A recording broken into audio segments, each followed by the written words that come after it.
Welcome to Reading Between the Reels. I'm Craig Dickinson. And I'm Matt Leader. Today on the show, we are taking a look at Return of the Jedi. So, Return of the Jedi, released in 1983, 3 years after Empire Strikes Back, but it's set only 6 months after Empire, which I was a little bit surprised. I saw this movie when I was a little kid and just assumed it was 3 years later, but it's only been 6 months, so it picks up things pretty quickly after Empire and the cliffhanger from that film. And let's talk about cinematography. Let's just go ahead and jump in there. Matt, did you have anything for cinematography that you'd like to point out? You know, as I was looking at the cinematography and the camera work, it felt like a real continuation of Empire. I didn't feel like the camera movements or the shot compositions were really that different. They are different directors, but I felt like the style was pretty down the middle. Nothing really unusual as far as camera work or composition. And if you watch Empire and then Return of the Jedi, it's going to feel like the same director and the same editor, and it's going to feel like a very, very much a continuation of the same style. And you don't get that back to back in every Star Wars film.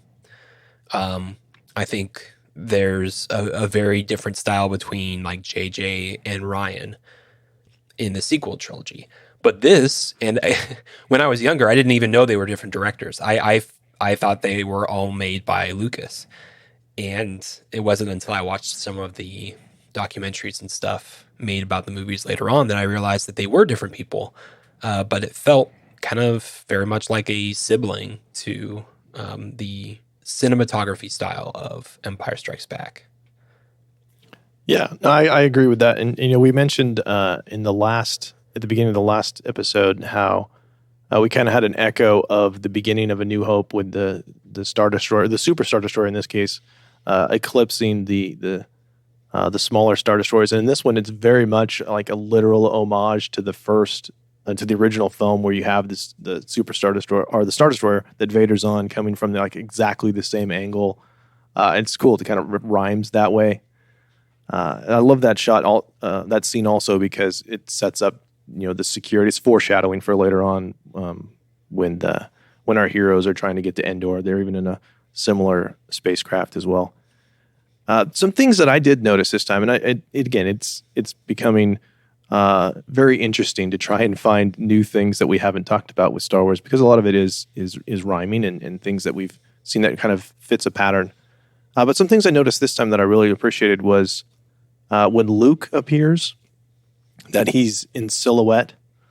You just see he's backlit from outside of Jabba's palace, and I just really appreciate the fact that there's a great deleted scene where he's making the green lightsaber. I'm glad that's not in the film, because I think this works so well as an introduction for him, where we don't quite know where he stands. And building on that, one thing that I noticed this time was that when he walks in and he's in front of Jabba, when Bib Fortuna wakes him up, Luke is the only one in light. I thought that was fascinating, that the light is coming down only on him. And then from there, he begins to threaten Jabba and steps into the shadows, which I thought was kind of a cool metaphor, right? Because he does do some questionable things, and I know we'll talk about that a little bit in Jabba's palace. And so I thought that was an interesting contrast between being in the shadows and being in the light. And there was a lot of that in this one that, for lack of a better term, it's kind of Spielbergian, or Spielberg plays with shadows and light a lot. In his films, and his cinematographers do. And so I thought there was a little bit of influence of that. I thought maybe a little bit like we see in Raiders, which we'll get to at some point. But that's what I had for composition. Yeah, and I do think that's a great pickup, because that is something I wanted to talk about. Is Luke definitely has there's definitely a darker tone around Luke, is what I would say. He does kind of, like you said, questionable things in Jabba's palace, where I feel like it's not dark side.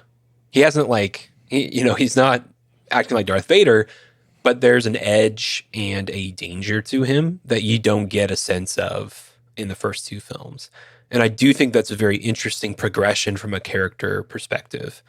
And that's just a really good pickup with him in the play of light and shadow to reflect the character work. Yeah, and to contrast that, when you look at camera work, that one of my favorite shots in the film is actually when he's got like 1 foot on the plank over the Sarlacc, and the camera's at like a really low angle, looking up at him, even though he's far below, the sail barge. So it's kind of inverted from where you would think it would be. So it's very much like he's totally in charge, and like he's given power, even though it looks like he's being sentenced to his doom. So I thought that was a great, interesting shot.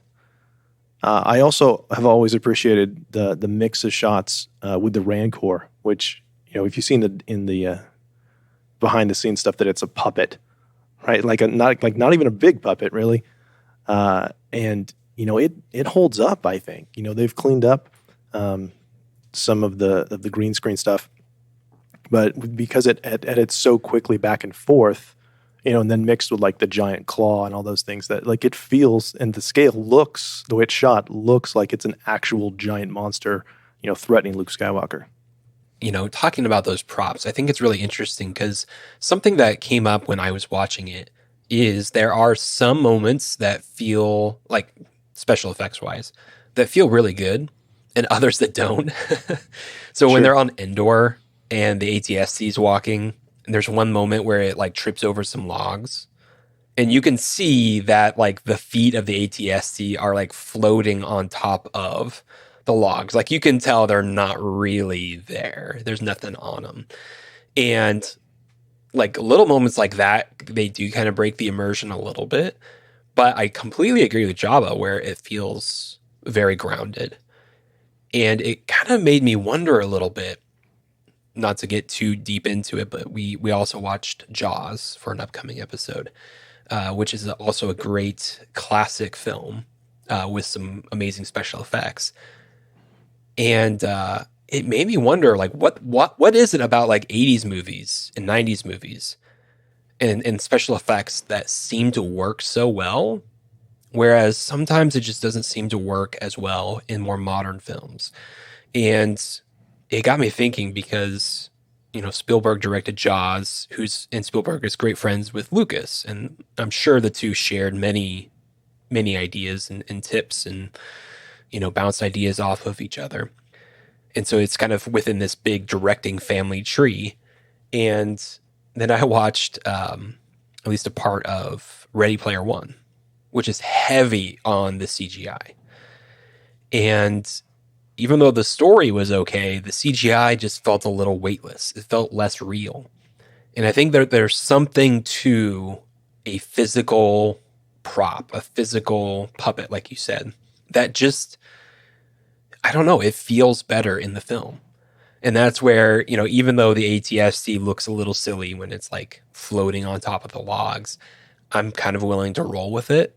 But for some reason, the CGI in a lot of films, it does seem to pull me out more often than a physical prop does. I don't know, what do you think? Yeah, no, I agree. I think a lot of that comes from limitations, right? And having to figure out how to work around limitations when you can't render something that looks lifelike, at that scale, that you have to figure out ways, like we mentioned with the Rancor, where you can't show it all at once right next to our main character. You've got to show little bits here and there, and you've got to use editing and camera angles, which I think is why we want to, focus on composition, right? That like these are important things that were being used to convey these scenes, to make you feel danger, to make you read the emotions. One of the things I had for this one too was the intercutting between Palpatine and Vader while Palpatine is electrocuting Luke, and there's no dialogue, but it just cuts back and forth,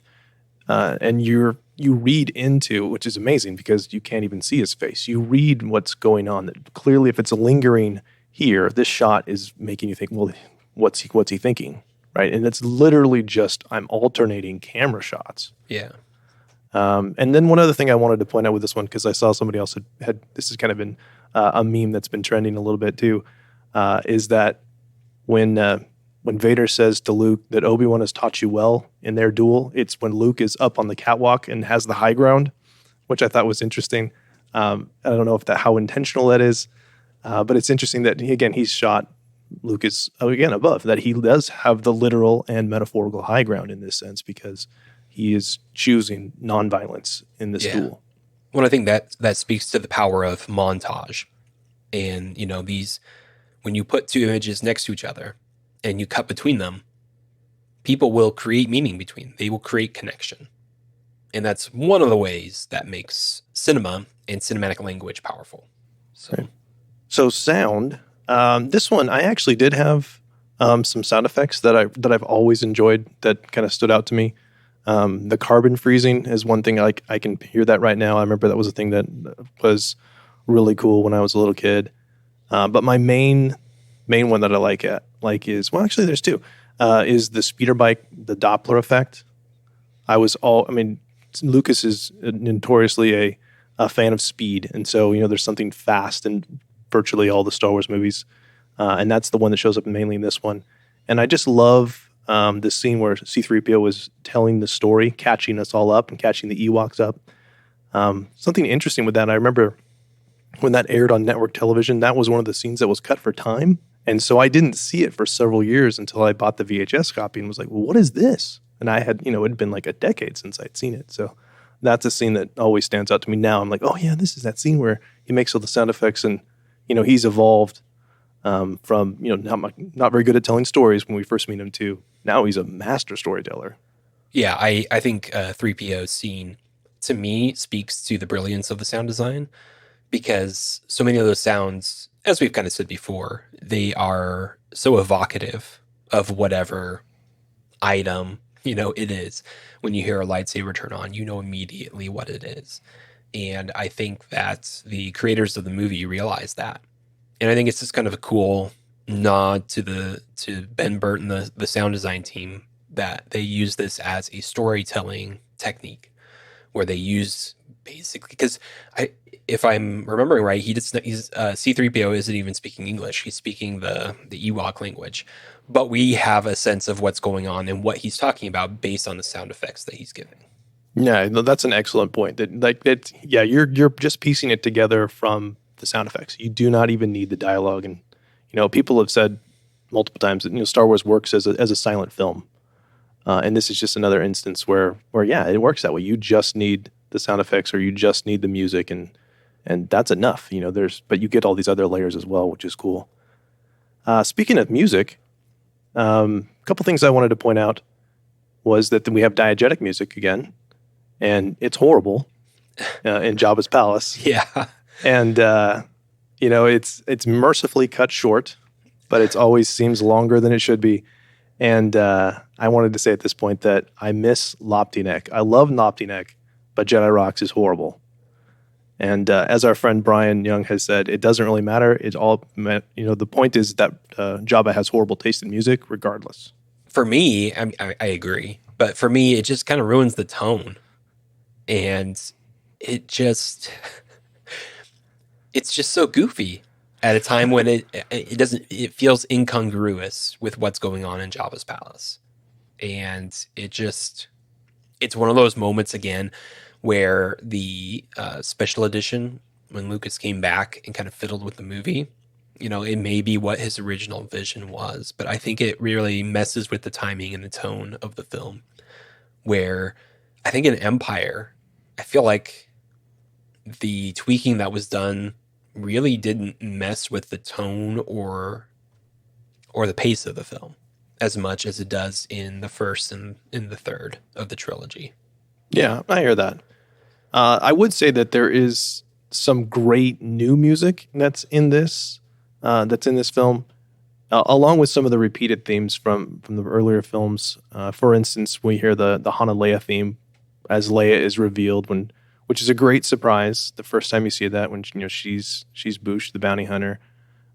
So that's masterful leitmotif usage by Williams. I really enjoy the Luke and Leia theme that we get. It's super rare. I think that's part of the reason I like it so much is that you don't hear it very often. We hear it where Luke reveals that Leia is his sister and that Vader is their father. We hear it briefly there. And we hear it also, and I don't think I've noticed that one, but I don't think I noticed that the second time it shows up is where Leia tells Han that Luke's her brother. It's played again. It's not as long. It's a shorter quotation. And then the only other time that we hear that is in Last Jedi when they're reunited on Crate. And so that was a great callback for me to be able to hear that. And I just love that song. Some other things that I liked leitmotif-wise is that the Ewok themes, I mean, they have a couple of themes which are fun and let you know immediately that they're not ultimately a threat to our heroes. It's masterful work again on that, doing the heavy lifting on that. The Emperor's theme is just creepy and just completely fits his character. And my favorite leitmotif in this one usage, though, is when we hear the Imperial March as Vader dies, and it's played in that kind of just slow, melancholy, light piano. And it takes on a totally different tone than we're used to hearing from that. And I'll just say that I miss Yub Nub. That's the other thing that I miss Yub Nub. I do too. And I like the last sequence, but Yub Nub's just stuck in my brain because that was what I first heard. And I didn't like the last sequence as much. And it's interesting for me because I think I mentioned on the last episode that I had the theatrical cuts on DVD, and that's almost entirely what I watched. The last however many times I've watched these movies were always the theatrical cut. So I had Yub Nub. And this is the first time I remember seeing the new scenes from like Naboo, the celebration on Naboo on Coruscant. And I actually didn't like it as much. Not the music or the tone or anything, but it just felt like the original ending with the party on Endor felt a little more real, like they had won a victory, but not necessarily the war. And it feels more like a continuation of the Star Wars saga in the sense that, like the New Republic still has a lot of work to do. They're not finished, and there's essentially a power vacuum at Coruscant. And I would imagine that there would be people who are using that to their own advantage. So yeah, I prefer the original Yub Nub. To me, that felt like this joyous victory in battle without kind of saying like the war is over. And, at that time, they probably weren't sure they were going to ever make more movies. So it made sense to, the whole galaxy is celebrating. Yeah, and that's one thing I want to talk about a little bit, probably closer to the end, but just a sneak preview of that is how much I enjoy this film. I mean, as the culmination of the Star Wars saga, that it wraps things up so beautifully that I almost wish they had not continued. It's a good ending. Yeah, it's a great ending. And, if you talk about as Yub Nub kind of signifies, hey, the work's not over, that almost fits better if we're going to have 7, 8, and 9 versus if we're done, which it does. It feels like, hey, we're done because here's the war's over. We're celebrating everywhere. So let's go ahead and talk about performance. So the first thing that pops into my mind, and it's also tied a little bit to design a little bit with costume, is Luke. And we mentioned already how Luke has this darker feeling to him. And one of my all-time favorite moments in any Star Wars film is when Luke is in the throne room and he's in his all black costume and his costume opens up. The front, like lapel part of it kind of falls open and you see white on the inside. And Star Wars is such a classic fairy tale-like, fantasy-like. In some ways, it reminds me of Lord of the Rings, where there is like true evil and true good. And it reveals that even though Luke is a little bit darker in this film, he's still light. He's still good on the inside. And it's just such a cool reflection of the inner character based on the costume. Yeah, I've always enjoyed that outfit, and the black glove is one thing I wanted to point out. That they have. It's a very natural progression. He gets injured in there in the scene in the fight on the sail barge at Jabba's palace, or Jabba's sail barge outside the Sarlacc pit, and then he has to put the glove on it's very natural, right? He puts the glove on when he's in the X-wing, and then he has that shot of the glove when Palpatine's taunting him about taking Vader's place. And I remember as a kid, I was like, did his hand just turn black? Like I hadn't paid attention close enough, but like it's wonderful filmmaking that they have been seeding that part the entire time, that he has this mechanical hand that's now shrouded in a black glove, much like his father. And I think that's genius, along with the white panel on his outfit and the fact that he's wearing black as opposed to gray in the previous film and white earlier, and you have this progression. But yeah, he still has, underneath, he's still our hero. One, and the mechanical arm plays off the fact, in that kind of culminating moment between Vader and Luke, when Luke lashes out in anger, and you kind of see the Vader side of him, right? You have the saying, the apple doesn't fall far from the tree. There is a lot of Vader in Luke. There is a very real anger in him, and he lashes out. And I think that's my favorite moment of the movie. And one of my favorite moments in any Star Wars film is when Luke lashes out and you see the anger of him throwing himself at Vader over and over again, and ultimately cutting Vader's hand off, which is, a rhyme to Empire.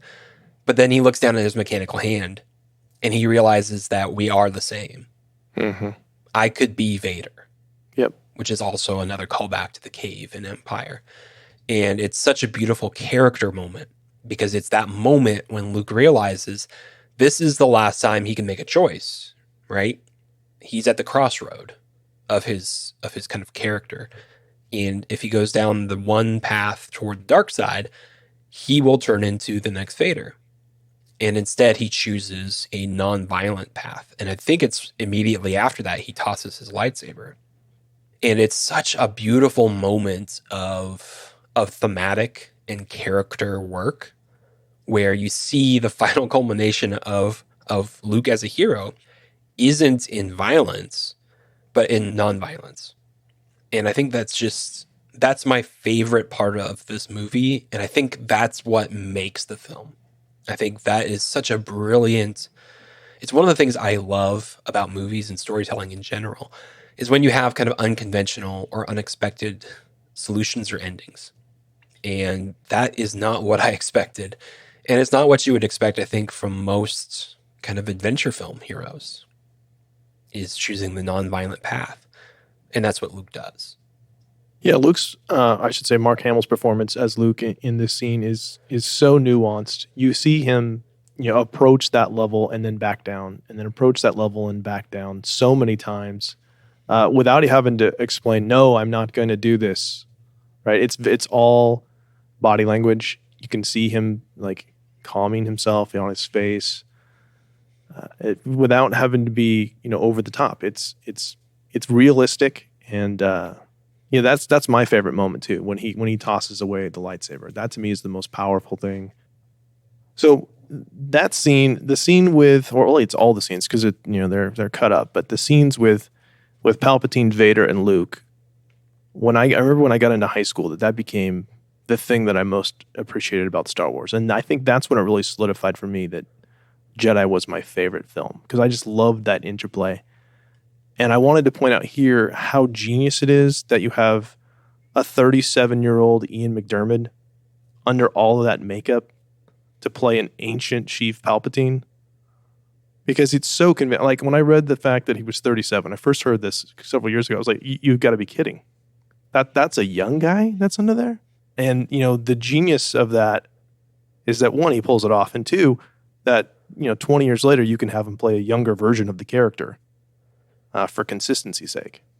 But I would say, we've talked about this before, that McDiarmid is maybe the only melodramatic, but it works. We talk about our sliding scale of acting. The only other person that I had on there is Lando being pulled in by the Sarlacc.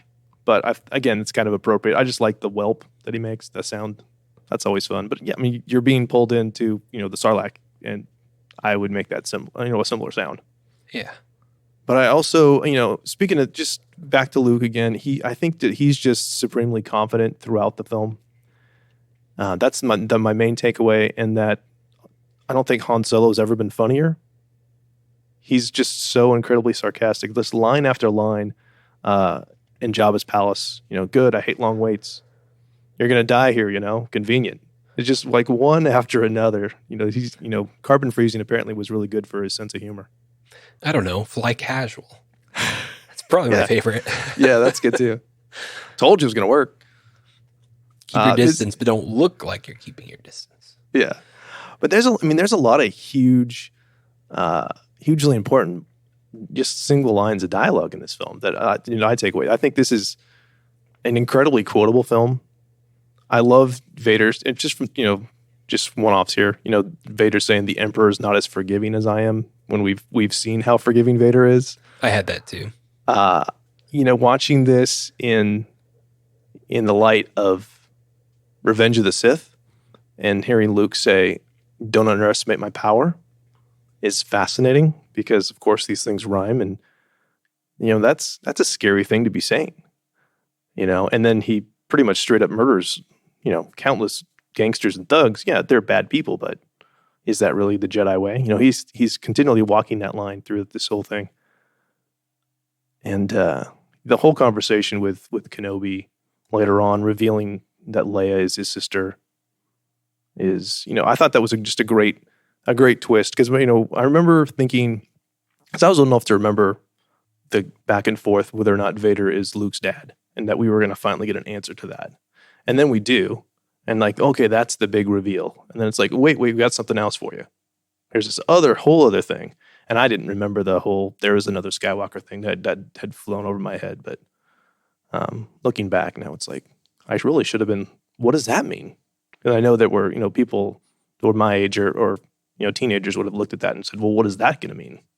The one last thing I had for dialogue, and this was one that, again, in the light of the prequels, I thought took on new meaning. And that is where Vader says, give yourself to the dark side. It's the only way to save your friends.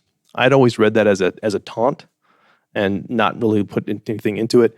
But after seeing how Anakin turns because of wanting to save his wife, I thought, well, he actually believes that. He's not trying to taunt Luke here. He's giving advice, based on what he knows. So I find that interesting now. I hear that and I go, yep, I can picture him giving himself, over to Palpatine's allegiance in order to try and save his wife.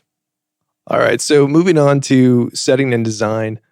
My favorite thing about this movie, setting-wise, is that Endor is in the Redwood Forests of Northern California, which is not that far from where I grew up. And I've been to, it's near Crescent City where it was filmed. And I've been to Crescent City a number of times when I was younger. And so it was the first time I've ever been, hey, this is a Star Wars location that I've been to. And it's beautiful. And like, that's just reminds me of home whenever I watch that. So that's fun. And here's one for you. My favorite set decoration is Han Solo. I just recognize this time. I'm like, Han Solo is wall art in this film, which is fun. The spiderweb design behind Sheev's throne, I thought was genius too. I mean, that's the way I see it. And when he's revealing his plan of, I brought them in, I was the one that let them all know. And it is very much, it's a trap. He laid all this out for them. We didn't mention it's a trap as a line, but of course, that's a famous one, of course. And something else that I noticed really, for some reason, I had never seen this before, but when Vader lands in the docking bay at the beginning, that there is a TIE bomber hanging up on a scaffold. And I'd never noticed that before. And I was like, well, that's consistent with what we see in The Force Awakens, because we don't really see TIE fighters other than in flight, right? We don't see them land. We don't really see them hanging anywhere and docking or anything. But I was like, well, there's an example of that. So that's consistent. And I thought that was cool because I'd never seen it before, but it's clearly there if you're paying attention. Yeah, I really enjoyed Endor as a new location. It's just a beautiful area. I didn't realize it was the Redwood Forests. I don't know if I've been to Crescent City, but I've definitely seen the Redwoods of California. And it's a truly beautiful area. And I think it works really well with the Ewoks. The Ewoks can be a bit controversial. And frankly, I really enjoy them. And I always have. And I kind of question myself again, rewatching it this time. Do they work? And I think they really do. And on a couple different levels. I think it fits with the Ewoks fit with this idea of the rebels as this ragtag group of people who are doing whatever they can. I don't care that they're kind of teddy bears. Like, sure, whatever. I mean, Star Wars is weird. And I think the people, I shouldn't say, what I will say is I think that it's totally okay to love the weird part of Star Wars. I think it's fun that you have these characters who really are, I think most people would view as weak, which also speaks to the mindset and mentality of the Empire. They have no thoughts. They have nothing, I doubt they even thought of the Ewoks, and yet they can fight back against them. And so I think on a thematic level, they also work really well. I will say though that the one part that I hate about Return of the Jedi is the second Death Star. And it's something that I have grown to dislike in all films when you have sequels or movies that follow and it feels too much like a literal raising of the stakes. It's the same thing but bigger. Like it just grinds my gears because okay, you build the Death Star, sure, you build this weapon of mass destruction, and it gets destroyed because it has a weak point, and you're basically going to do the same exact thing. Like it didn't work the first time, but you're going to do it another time. It just doesn't make sense to me, and I just feel like it's too on the nose, and it's just not creative for me. And I love those creative endings, like Luke throwing away the lightsaber and choosing nonviolence. That is a beautiful end to the film and to the trilogy. Why does it have to be a second Death Star?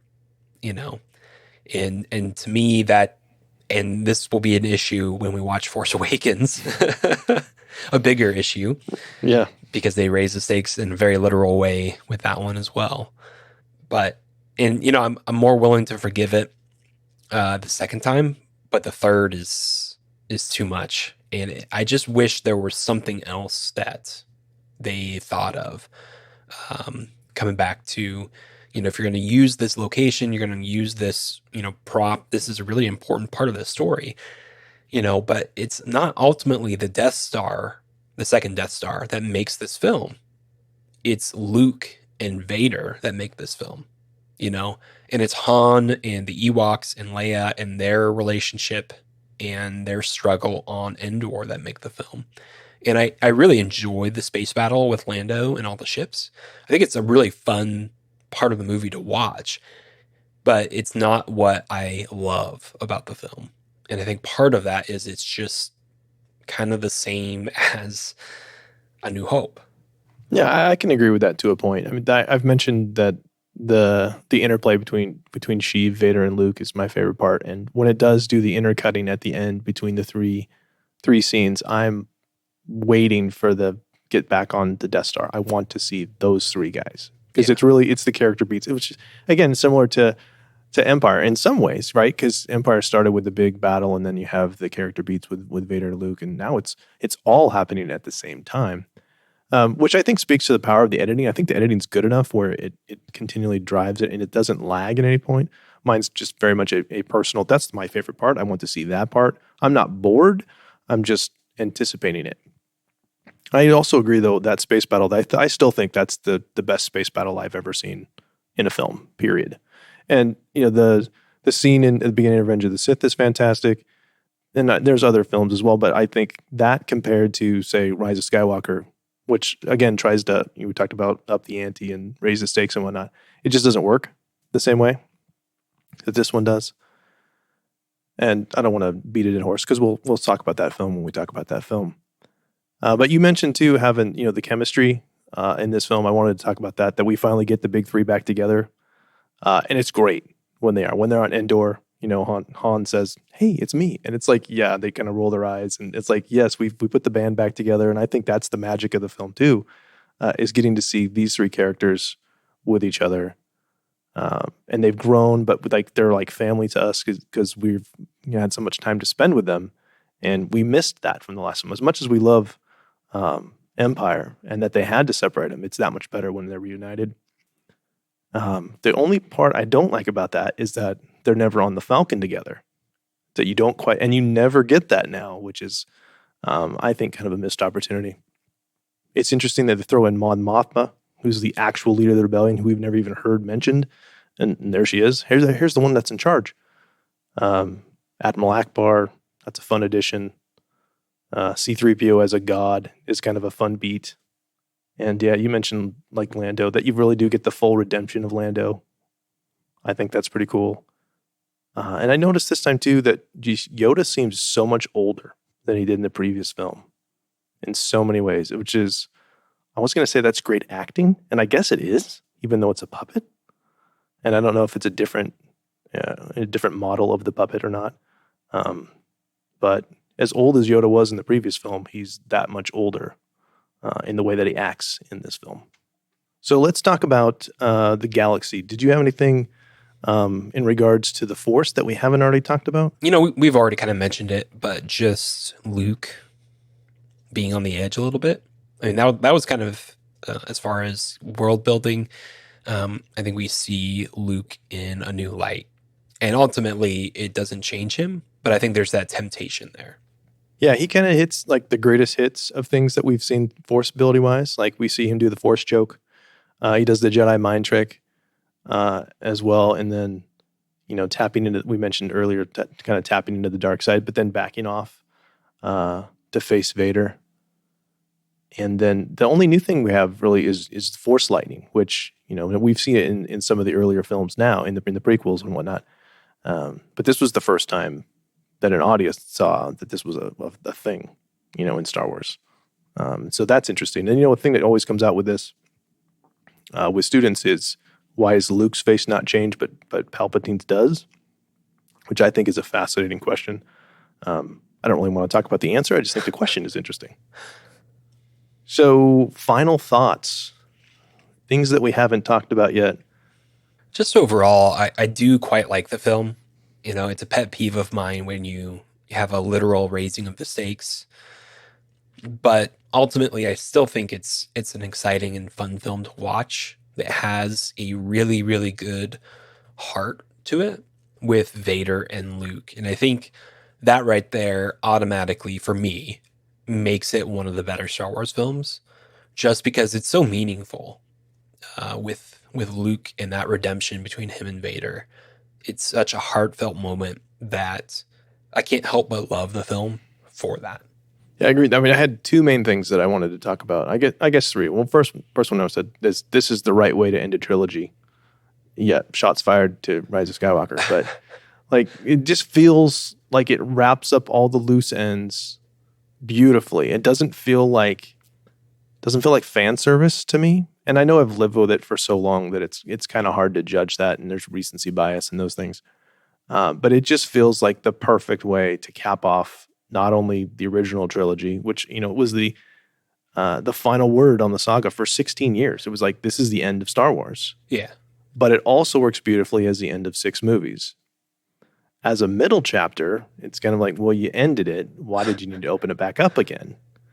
And I still don't feel like they did a satisfactory job in explaining why they needed to do that. It just felt kind of tacked on to me. And that partly is because I just love this movie so much. So the last good things I wanted to talk about with this is one that this time it kind of struck me that structurally this is almost like a Bond film, in the sense that you have like a totally separate beginning. The whole Jabba sequence is so different than everything else. And it really it's all about Han Solo, right? It doesn't really have any galaxy spanning, it's not tied into the galaxy conflict. It's really just about him. And even the opening crawl is kind of interesting. It's like Luke Skywalker's going back to save his friend. Like we were talking about like the Death Star and the Rebel Alliance and all the Imperials and all this stuff that's like, it's going to affect everyone. And this is like, nope, we're going back for one guy to take care of this. And then we'll get back to the main story, which I think is a really interesting thing. And I love it. I love that whole Jabba sequence. I think it's fantastic. But it is kind of divorced from the rest of the film. Not in a bad way, but in a way I think that's very different than any of the Star Wars movies, any of the other Star Wars movies that we have. And then my last point is just about Vader's redemption and whether or not it's earned. I think that's a fascinating question. And if he's actually redeemed, I tend to think that the fact that he shows up as a Force ghost is confirmation of that. And I was curious about what you thought about the fact that he's Hayden Christensen now at the end of Return of the Jedi. I'm totally fine with that. And I think it's because I feel like Vader's redemption is totally earned. And for me, it kind of comes down to like storytelling. And, storytelling is something that I'm extremely fascinated by. Storytelling is it's sort of like a lens where you are trying to examine the human condition. And so whatever story you are trying to tell, ultimately, all good stories are about human condition. And so this is why people love stories. They get connection from them. And ultimately, what it comes down to is, does it accurately reflect the human condition? And I think part of that is that change is really difficult. It's why you can't stop smoking cigarettes just because you know that they're unhealthy for you, or eating junk food just because you know it's unhealthy for you. Humans struggle and they fight against change even when they know it's good for them. And that's part of the reason why I feel like you can't have change that happens instantly. And this actually, I feel like, is a really good example of slow, dramatic change throughout a film, where you have one character, Luke, who is constantly needling and working on Vader and trying to find his weak points throughout the film and coming at him and trying to expose Anakin, who is trapped within the suit of Vader. And ultimately, right at the end, it comes down to the lie that Anakin believes, but isn't true, which is that the only way to save those you love is through violence and through the dark side, right? Because that's the lie that Sidious spins him in the prequel trilogy. And it's not true, but he believes it. Luke proves that there is another way through his action. And that right there, the action demonstrating how the lie is false to Vader, is a perfect example of how you show someone that they need to change. And Vader does that right at the end. And so him coming back as Hayden Christensen, I think is totally fine. It's awesome because it's a nod to the fact that the character work done by Luke and Vader and the back and forth between them feels earned. And so it makes sense that Hayden Christensen is there as the Force Ghost rather than Vader, essentially. Yeah, I've heard some people have issues with that. I tend to think that it makes sense on a number of levels. I think that Anakin Skywalker, and we've seen this in some of the supplemental material, that he was very famous. And so Luke would recognize Anakin and in that form. That's not like, hey, who's that guy? That's one of the big arguments. Well, he wouldn't even know who he is. I'm like, yeah, I think he would. I think that's the thing. More so, I think he's looking at Force ghosts. He's going to be able to figure it out, like who the third person is, right? I tend to think that it's also validated by the fact that the last time Anakin was that's what he looked like. Well, and there's also a Force connection too. Sure. And I think that I've always kind of subscribed to the theory that it's like a residual self-image, like sort of along the lines of like the Matrix, that when you appear as a Force ghost, you are your idealized version of yourself. And so Anakin would see himself that way. Yeah. He wouldn't see himself as Sebastian Shaw from, the original cut, which I don't have a problem. I never have a problem with that either. I mean, that's our only reference for Anakin without a mask on. Right. So it would be bizarre to have another actor play that, having not seen, Anakin in another form. But I will say that, I think that's also a generational thing. Those of us that grew up on, the original cut, the theatrical cut, look at that and go, okay, that's a change. And like you had mentioned, eloquently, change is hard. Yeah. And for kids that have not seen it any other way, who've seen the prequels first, and especially now if they've seen Clone Wars, they're going to go, well, it should be that guy because that's Anakin Skywalker. There is no, except no substitutes. That's Anakin Skywalker. So I think it's a great change. I don't like all the changes, but I loved that one. So on that note, we just want to say thank you so much for listening. And if you'd like to connect with us, you can find us on Twitter and Facebook, or email us at readingbetweenreels@gmail.com. Let us know if we missed anything. And if you haven't yet, please join our Facebook group. It's a safe place to share your thoughts and discuss all things related to movies.